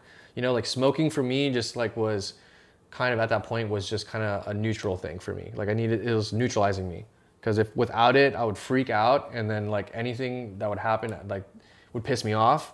So I would need to like rush home just to smoke a bowl, and then I'm like, oh, I'm good, you know. And then just not having that, and not having, if I was feeling tired, do a bunch of blow, you know, wake me up, and then I need to drink, you know, to kind of like stabilize that. Gosh, I was, you know, same. Yeah, so it was just like a constant like, you know, battle just to make myself feel good. Exactly. You know? And I just didn't like know exactly, but I just know I couldn't be like without anything. Exactly. Because then, like also like growing up, I never had like the tools to actually. Thank you. Like the tools to actually, like all the life skills stuff, like the typical things. Like I was surrounding myself with a lot of people that didn't really know that themselves. So how are they going to teach someone? Like how are they going to give what they don't have? Exactly. So I don't know. It was just like a big thing. That was also kind of kind of like a reassurance that I was like, okay, like I need to fucking get better. Like I didn't realize like my body was like this, Right. and I don't like it. Right. You know, I don't like it at all. Like I need to take charge. Like I'm not fucking driving the bus anymore. Like, and my body doesn't know what the fuck to do. So I was like, okay, like this is what I need to do. I still had like the shakes, like the hot cold flashes were still there. After like, a month? oh yeah, like fucking like 2 months, 3 months is when it finally In sobriety? in sobriety. Wow. Yeah, and like I also realized like my brain, my cognitive skills, and like even just like how I couldn't even look anybody in the eye. Exactly. I was still very paranoid for the first like 3 months. Right. Like just didn't trust anybody. Like I was just like I didn't like. It was very hard for me to like really open up and to talk to people. Thank you. You know? Thank you. But I just, like that was a kind of like conditioning for me to like kind of, like I guess direct me into the new life, and yeah, like I ended up like finally like the withdrawals went away. You know, everything was like better, but I also was hitting like 3 meetings a day. Like I know I like the first like 6 months, even to like, I think yeah, the first 6 months was just like guaranteed like 3 meetings a day because I also wasn't working at the time. I didn't have anything better to do, and I couldn't be at home. If I'm at home, that's when those thoughts kind of creep back in, and like I just needed to keep myself busy. And like even when I was going to into like the meetings, you know, I had a trudging buddy, so me and him would like always hit like a meeting. We would like kind of be like, yo, let's go to this meeting. Like, all right, bounce. Like, let's do it. Yeah, me and Adam. Like he also didn't have a job at the time. We were both just kind of figuring it out, you know what I mean? Right. And it was great. You know, we check on each other like every day. You know, we still do. It's kind of like a thing. It's just like like rewiring your brain. Exactly. You know, because that's all it was like very just in self, like me type of shit. And you have to realize. But me negative. Yeah. Me bad. Yeah. Like. Yeah. It's like, oh, poor me. Why did this happen? Like all this, and just like, you know, I had to like. Also, I was very isolate. Like I would always isolate. Same. And always try and just deal with situations myself. Exactly. And when that's the number one thing to not do now. Yeah. Just to always like, it's okay to ask for help. Exactly. Because, you know, even like growing up in that lifestyle, if you ask for help, you're looked at as a bitch. You know, like, you're like, oh, he's just a bitch, bro. He can't handle this shit. And it's like, you got to chin up, like man up. Yeah. You know, so it was very like hard for anyone to really share about anything. The fear of vulnerability. Yeah. You know, the fear of needing help, of asking for help, because you don't want to exactly seem like a little bitch or. Yeah, exactly. You know, like, and it's just like that ego thing too. You know what I mean? The pride. It's just the pride was like so fucking was like very very hard to let go. You know. And but it's such a conundrum or like a backwards thing for addicts. I feel like because we're people who are so. At least for me, I'm super prone to self-pity, but also like grief. I feel like I just feel all of it times 100. Yeah. And it's like what you were saying about having to rush home and take a bowl when you like just were angry. Like it's so true because it's just like having these feelings. I'd kept a fucking thing of Valium strapped on me at any time in case the slightest inconvenience of feelings came up. It's like, oh, let me pop this really quick because we didn't have the tools of like how to deal with our emotions in healthy ways and just trying to survive. Yeah. Sorry, continue. Yeah, I felt like really bad too because like every time I would like express myself, I just felt like I was a burden. You know, like that part. Just kind of like every time I would like the only people I would talk to about this like was my sister. You know, she ended up like, you know, going to school, doing her thing. She went to school actually for psychology, you know, just to kind of like really understand like why our family dynamic was what it was, and just for also just kind of like self-help for herself, you know, just to kind of like be aware of that too. And, you know, because she had a lot of shit that she had to deal with. And then, you know, my parents did like look as they put a lot of weight and a lot of pressure on her, you know, and I just felt bad like even talking to her about stuff, but also like me and her, like we would bounce off each other, and you know, and then like I would talk to one other friend, but that was it. Like that was like my only way of venting really. And then also like my friends online that I would game with, you know, but at the same time it was just kind of like, which was like, you know, I owe a lot to them too, you know, like when they helped me escape, you know, like the real world, because I was able to go on Discord and just shoot the shit with them, right? You know, and just like, drink, and like I would still be using, and then drinking a lot, and then I would leave, for like 15 minutes to go serve a sack or something, and then come back, or like, just like give them an update of my life. So they were kind of like, it was like my group therapy in a way, Right. It took you out of reality. Yeah, it did. It did help me out. And then I like, tried doing it my own. I stopped gaming though, because like that was also an addiction. And then that also included like going on to Discord and like chatting with them, So I was like kind of like back, like left with myself during like my youth, the tail end.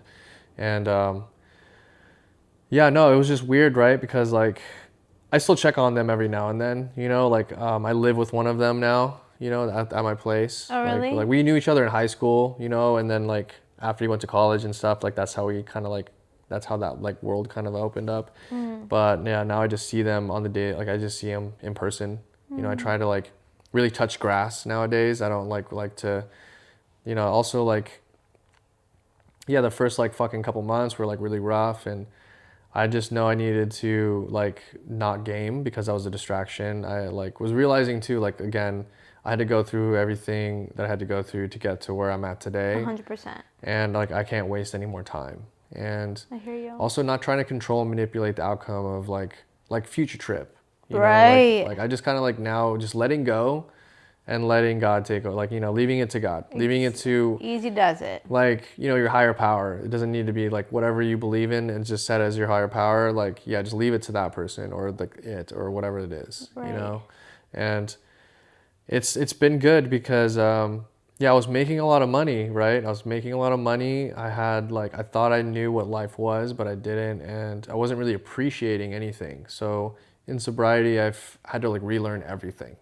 Just to appreciate how every money out, even like my Get Sober gigs, I was making like just like barely anything, but also just appreciating that like I got that, Right. And, doing things with dignity. exactly, doing things with dignity. And, as like I spoke on my first panel at like 2 months, and like that's so cool. I was like still really fried. And they probably loved that. yeah, it was interesting because I would never share. I was very quiet. Again, because I was like very like, at that point, I just didn't know what to do, but I just knew I had to be there. Right. And I didn't, Same. like, I couldn't even speak though. I couldn't speak. I couldn't either. I couldn't speak. I couldn't like, it was very hard for me to like even hold a conversation. Yeah, same. Yeah, I couldn't read. Like I was like, I would No, same. Actually, I couldn't read. I thought you meant like in general, but I also, if they asked me to read. Yeah. Yeah, they would ask me to read. I would like, and like it was rough because even the first meeting I went to, it was like I think it was the 10-step, and then we'd read the 10-step out of like the 12 traditions and stuff, and then we all like round robin share. So I would like pray to God that it wouldn't come to me, because like as soon as someone reads, and I'm like, oh shit, it's me, and then it's like a fucking 2-year-old, like a second grader trying to read, and I'm like, oh my God, I remember. like it was so bad. And wait, but how many months do you have now? I'm about to hit 16 months on the 24th. Okay, 16. So almost a year and a half. Almost a year and a half. Okay. Yeah, and no, it was crazy because I spoke at that panel in 2 months, and I was still really fried, and like I didn't know what to share about, but I just was sharing about a lot of war stories, because I didn't really know much about recovery, and but I even talked to like the panel leader, and he was like, no, like you relate a lot. Exactly. Like these guys will be able to relate to you. Thank you. Because a lot of these people are just very fresh, so they want to know how it is like right now for you. And I was like, okay, and I just said my stuff for 15 minutes, and I was just like, he put up the 2-minute sign left, and I'm like, oh my God, like I haven't even talked about recovery. Like, let me get sober real quick. And, just started sharing my stuff. I mentioned stuff about my father and everything. And then right after that panel ended, we ended up going to a meeting at the yard, I think it was called Double Nuts. And, Double Nuts on that night. And just me and him were standing on the side because it was a pretty packed meeting. And one of the ladies there shared about me, which was like interesting. She was like, hey, like, I was at like my sober living, and then, one of the panel speakers shared about like his father, and it reminded me of me and my dad. Yeah. And I was like, whoa. And was saying like, hey, like I really hope and pray that he gets, you know, like him and his dad are good again, and like, you know, like, and I was just like, that right there was a kind of like I kind of needed that, because it showed that like, okay, my story can help out. It does matter. Yeah, it does, you know, and Yes. that like was the fire that kind of sparked like, okay, like this is good. I need to share more. I need to like, You do. need to reach out more and talk to like people, because you don't know, you don't know until you actually try, right? So, and like you got to fuck around and find out in that way. So I was For like, real.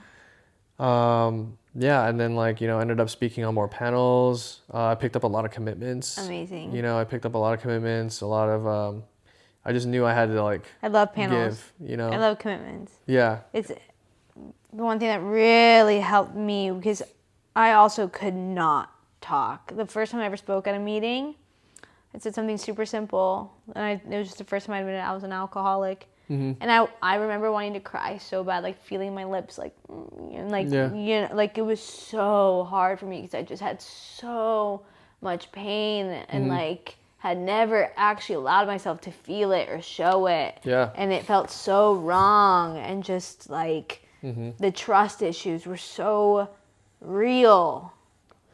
Yeah. It's a beautiful thing, and if there's one thing I'm learning, it's that just because something's familiar doesn't make it right. And if it makes me uncomfortable, it's probably bringing me closer to the promises. Yeah, exactly. Like, just like learning of, like I learned about pausing, you know, like pausing in sobriety, Huge. like early. I learned about like halt if you're like hungry, angry, lonely, or tired. You know, that's when like shit kind of gets a little frosty.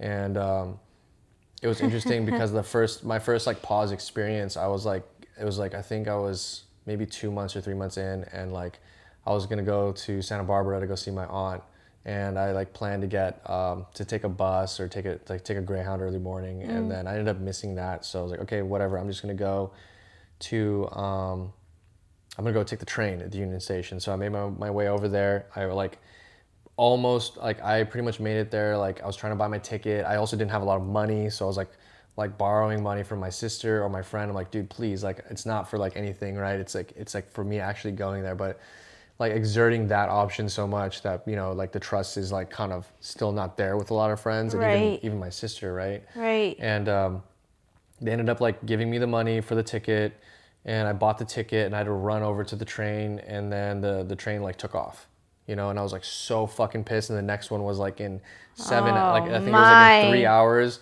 I was like super pissed off. I was like, man, that was like the first time I wanted to drink. You know, I was like, fuck this. Like, what's the fucking point of this? Like, this is bullshit. And then I went and returned the ticket, you know, instead of like, and then went back upstairs to the train station thing and just sat there and was just like, this is fucking bullshit. Like, I want to drink, you know? And then after that, I was like, you know what? Then I like remember about halt. I was like, am I hungry, angry, tired? I'm like, I am hungry. So I'm like, let me go walk over. So I ended up like in those 3 hours, I walked to Chipotle, like down there, and then I had a Chipotle gift card, so I was like, okay, let me get some tacos, and like I got some food, walked around there, and there was like near the Broad and all that, and then on the way back, I noticed that they had like some sort of fiesta going on, you know, like near the Union like train station, and I just like went over there, and it was like actually really nice. It was like some like, I don't know, like Spanish like type of thing, like where they had a bunch of like, I don't know, it's just a weird event that they had there with a bunch of vendors and like other things. So I was like kind of walking around and like experiencing that. I'm like, oh, this is kind of cool, you know, like a lot of shit's like really nice. And then I went inside back to the train station, and then there was this guy like playing piano, like, you know, it's like homeless dude, whatever, but he was like fucking amazing there. And like, then I was like, I had a sponsor, so I was like trying to work on my steps, and I just sat in the waiting, like the big giant hall thing where you wait for the trains and stuff, and ended up like actually having a good experience, you know, and then like realizing like, oh, okay, so this is what you're doing. Exactly. You know, like, okay, you're making me pause. Exactly. Because I was like, boom, boom, boom, trying to rush everything. And then I think it was a valuable lesson for me to like learn how to like just embrace if something doesn't work out. You know, it was probably meant to be, and there's like another reason for this. 100%. So, and what we think we will attract. So if you thought hungry, you went somewhere else and it actually showed you beauty, and you were actually able to be like, oh wow, this is actually really nice.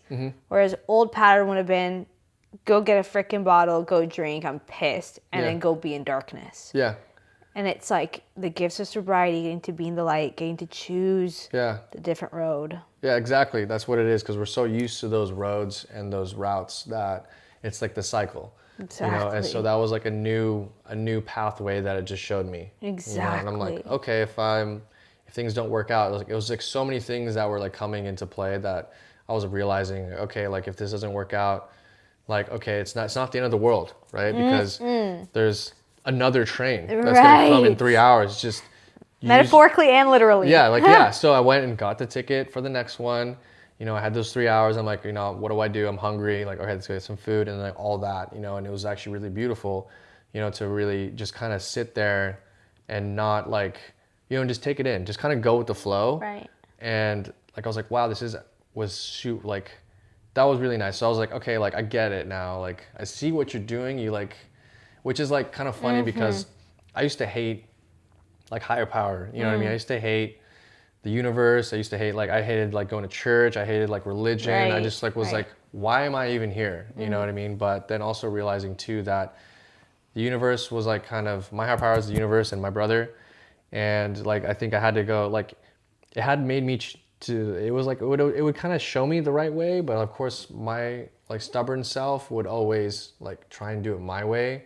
And I think I just needed to do my way for so long, you know, to really understand that I can't do it our my way is not the right way. Yeah, our will leads us in dog shit. Yeah, all the time, dude. Every time. Even like if it was like you do something and it works out, but like all the shit that you had to go through to make it work out to yourself, like I had to like piss off so many people, like, you know, and like just like act like crazy, like drive on the road like nuts just to get to where I wanted to be. It was like inconveniencing so many people in a way just to really only like satisfy me. Exactly. Right. And even sometimes when that happened, I would still be pissed off because of the way that it went about.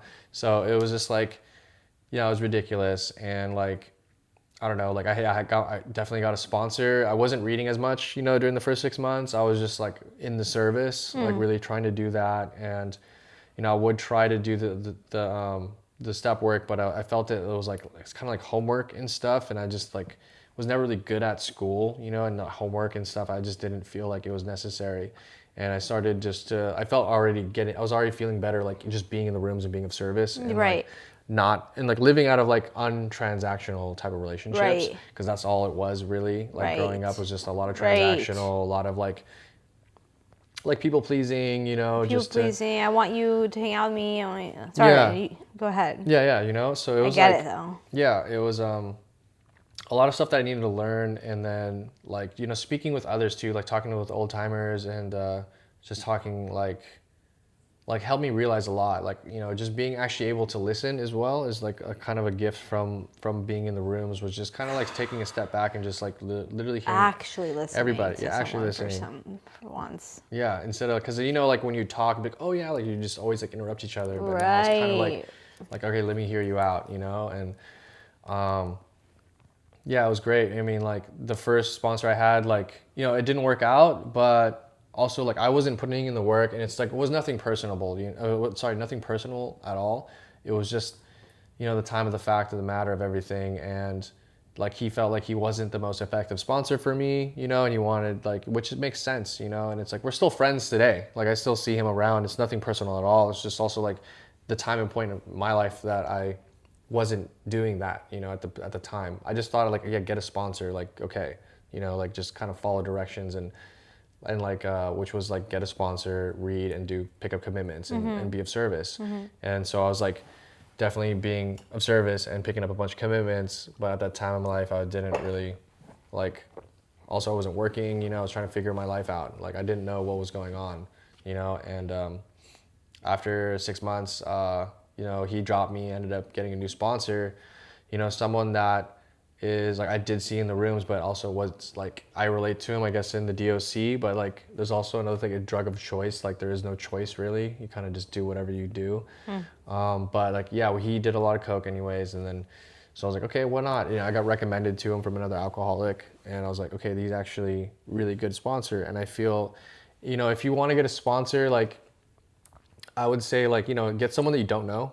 Because like It's true. if you have someone you do know, like you start getting like pretty laxed on doing the work because you're like, Exactly. oh, he's just a friend, like he's not gonna take Exactly. it that deep. But if it's someone that you don't know, you know, it's like you don't want to make, you know, yourself look bad in that way, right? Because you Exactly. got like really, you start like you don't really, I don't know, it's a weird like it's a weird like thing, but yeah, we were starting to go through the steps, and you know, step one was just like, you know, the powerlessness. I've like heard so many different points in this too. It's like talking about like how you're powerless over alcohol and your life's been unmanageable, but like you take away alcohol and you put whatever you want on there, it's like literally like, yes, my life, I'm powerless over alcohol, powerless over coke, powerless over ketamine, powerless over like any type of drug, anything that like help me escape reality Exactly. is like, yes. And then my life's like completely unmanageable. Like it's like it was like functional for a bit, but like it's also just like the shittiest type of functionality ever, because it's just like barely hanging on by a thread, but it's like kind of working. Exactly.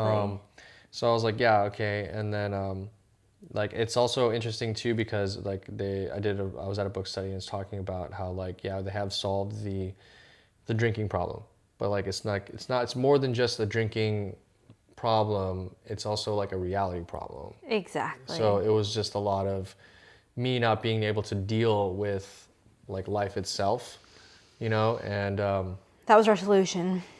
yeah, The drugs and alcohol. yeah, exactly. So just being able to kind of like really identify that, and Amazing. through the reading too, it's just been like really cool. And even the stories in the back, you know, there's like a couple of them that I relate to. I Yeah. mean, I relate to this, like you can read this book all the time, like with someone It's new, and it's like you learn something new every single time. Every single exactly. time, no matter what. And yeah, no, and then doing the steps, like, you know, finding like, you know, leaving it to God, you know, like learning the third step prayer, Leaving and it then to God. it's Third just kind step. of like picking a higher power, and then also realizing, yeah, I can't do it myself. I have like to rely on something, someone to like help me go through this, Amen. you know, Amen. and like writing the four steps, you know, I think, well, when I was doing my fourth step, it was like writing all your resentments, you know, like inventory, and I had a lot of resentments towards a lot of things, but Same. at that point too, I kind of like already understood my part in a lot of this, because my life was so fucking shit. Like I would be surprised who's still friends with me today. You know, just like after the bullshit and like all the stuff that, you know, I put everybody through, and fucking myself, you know, and even my family. It's just like I understood it was just like a lot of like things that were out of my control. You know, that's why I had like a super like resentful too, and also like my old lifestyle. You know, like expecting others to do the same because I did that. You know, Exactly. like putting them on this shit, and yeah, it was really difficult, you know, but at the same time, like it was kind of hard to write about things because I already kind of didn't have any more resentments. It's like a weird like thing, but I still wrote it down, you know, just to show like what I did have a resentment for, and then just to Totally. like it's good to put pen on paper, you know, just to It write it all down. is. And then going through that fifth step with my sponsor was pretty good, because it's like another set of ears, and like, you know, he knows a lot about me growing up, you know, and like all the, like the shit that I did, and put myself through, and fucking he was also, it was Hey, really good Keith, to I'm so sorry. What time is it, by any chance? three. Okay, I have to leave here in like 10 minutes. Oh shit, okay. But yeah. Okay. But we're good. We're good. Yeah, you know, okay, and then damn, all right. I haven't talked for a long time. Yeah. It's great. Yeah. Yeah, no, and then just like, you know, going through it with another sponsor, like, or through it with my sponsor, he was able to help me like also really identify and like realize a lot of things, like, oh yeah, like you're a piece of shit. You know what I mean? And you have to like, yeah, you're a piece of shit. And I'm like, yeah, no, I know. And then also kind of the resentment towards my father too. We ended up like, with the being in the rooms and being like in recovery and surrounding myself, I was able to really be aware of like what type of person he is, and kind of just be like, okay, like it's okay, you know, I made peace with that, realizing that like, yeah, he's an alcoholic and addict himself, so he can't take care of himself. How's he gonna take care of anybody else? You know, Exactly. it was a very interesting thing to kind of just finally let go of it, and You know, I actually had him at my place earlier this year. Like he came from the Philippines. He stayed with me for a whole month, and it was like the longest time I've ever spent with my dad in like fucking like 20 years almost. And we talked a lot about shit, you know, and he tried, of course, still like kind of like pointing and blaming other things, but I just already know that it's not going to go anywhere. You know, it's not going to go anywhere. It just, you know, it's okay. It's not that deep, realistically. Like he was trying to be like, oh, like I tried putting you in a really nice house and I tried my very best and all that. And I'm like, yeah, okay, that's cool. But like also at the same time, you like, it doesn't really matter what the setting is. You know, it's going to be the same type of, you know, reality, you know, because of your stuff, but whatever, you know, it's like, it's really not that like, you know, you can't really get to anybody like that. And it's okay. You know, it's like, what's the point? Can I think of anything to ask you? Can I ask you something before we close out? Yeah. What's just some advice that you would give to somebody who is thinking about sobriety or who's just really newly sober? I feel like you're the perfect person to ask. Just some advice that you would give them really quick. What I would suggest is like, well, you know, I was very sick and tired of being sick and tired. You know, I just, throughout all the shit that I've been through, and like, I guess that they've been through, like, you know, you kind of like start to see a pattern. You know, you see a pattern and you see that things aren't, if it's not for you, it's not that deep. You know, it's also a big, like, waste of time. It's a waste of time. Whatever, like you're in, like you say, you're drinking or whatever. You know, you want to, you know, your fear of being left out. You know, like you can actually have a lot of fun in sobriety. You can, you know, you wake up the next morning feeling great. You know, you have a better head on your shoulders. You can, you know, clarity is a blessing and a curse, but like in the rooms, it's taught me how to like kind of deal with that. So like the first year of sobriety for me was just kind of like, you know, putting all my tools in my tool belt, you know, and like finally going into that house and being able to like see if there's a problem here, like what tool to use, you know, like, you know, like it's a fucking rundown house, but now I'm like kind of rebuilding it, you know, like, okay, like I'm working on the kitchen and then like a fucking pipe in the bathroom breaks up, but then you're like, oh, that's okay. It happens. Like things happen, you know, like, so it's just like but in being able to fix that, and then, you know, going on to another thing, and then say like this drywall cracks. So it's like, and then you fucking go there, and you just kind of like, so funny. You know what I mean? Though it's just like it's a typical thing like that for me. You know, going in this, like my life has been so much better. You know, just being able to, like I said, like be grateful for what I have today. And like not regretting the past nor shutting the door on it, because it's like everybody has to go through the shit, and it's also part of, you know, everyone has their own human experience. Exactly. So it's you know, like that's what I had to go through, and I wish I got it earlier, but I also at the same time I probably wouldn't have clicked in. Like I really needed to burn my like life to the ground and just stew in this for so long to really appreciate what I have now. And I would never give this away to go back. It's you know, you surround yourself with like like-minded individuals. They're all just like getting up there, like trying to like better themselves. And like it's like a surreal feeling, you know. And then I'm starting to get like everything back. Like I got a car, you know, when I hit a year, you know. I have a really good job, you know. I'm there for my family. You know, I'm able to reach out to others, and people are reaching out to me, you know, asking for help and just advice. Even the people I used to sell to are fucking hitting me up and be like, hey, like, we heard, like, you know, this is it's amazing. like, and it's weird because you don't even realize it too. Like, we're so used to that, like, we're not like doing enough, you know, but we actually are. And we got to give ourselves some grace, you know, but which we forget to do. And it's honestly, I see the waves, you know, that it's making. I wish we had more time though, you know. I know, I'm sorry. We'll do another video though. Okay. Thank you so much for coming on here and for sharing your story with everyone. And this has literally been one of my favorite interviews, so thank you so much. Really? Yeah. Okay, cool. I was super nervous. You know, I'm kind of like all great. over the place still. No, my brain is like, so thank you. Definitely has a lot more wrinkles now, not so smooth first coming in. No. You know? You're fine. All right, cool. All right. Yeah. All right. Yeah, this was fun. Right? This is you cool. killed that. Now Sorry, I had to cut it. I have to go to